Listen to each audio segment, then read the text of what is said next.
Hi, my name is Matt. I'm the Youth Development Officer for the Presbytery of the North East and Northern Isles. And that means it's my job to help churches who are involved in youth ministry, whether they've had a youth ministry developed for a long time or whether they're just getting started in youth ministry. My job is to come and help equip and encourage them to be involved in that work.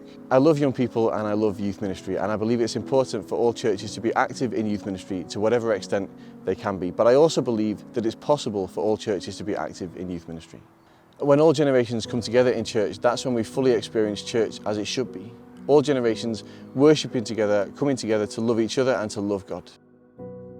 But all churches are different. They have different sized congregations, they have lots of different levels of resources available to them, whether that's volunteers or finances or buildings or space. My job is to help each congregation to work within the resources available to them to develop a youth ministry. Yeah, so we have a thriving youth group. And we started mainly music not too long ago, and that warranted us looking for a youth worker, and we started the process.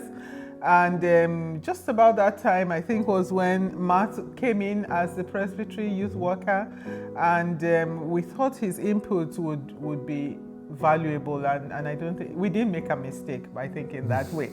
And since then, we've had Matt work with us through that, and his contribution has been invaluable.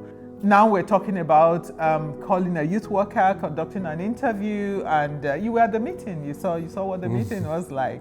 So his input has been very, very, extremely helpful. Yeah. Yeah. So we've talked about what's going on at the moment in the children's work, in the youth work. We've talked about job descriptions. We've talked about what's needed for the role.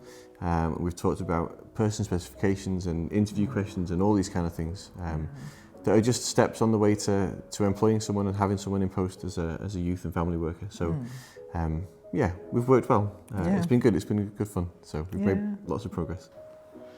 One of the tools we have for that across Presbytery is a license for Youthscape Essentials, which is a 10-week training course for those involved in youth ministry. So I'll be able to come and deliver that training into your church context. There's video content, there's lots of opportunities for discussion and to really learn together about what it means to be involved in youth ministry. Youth ministry isn't always easy, it's not always straightforward, but it is always worthwhile. So I would love to hear from you about what step of the ladder you're on. Maybe you've got a developed youth ministry already running, maybe you're just looking for where to start, but I would love to be part of that ongoing conversation with you and help you to develop in that area of your ministry.